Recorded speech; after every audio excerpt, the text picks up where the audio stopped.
একদিন বনে গভীর রাতে একটি ডাইনি এসে তার জাদুশক্তি ব্যবহার করে একটি বোতল বানিয়ে দিয়ে সে বোতলের মধ্যে ঢুকে লুকিয়ে থাকে।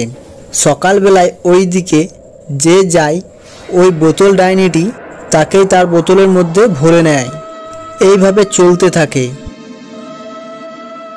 একদিন টুনি ও তার বন্ধু ওই দিকে যাচ্ছিল।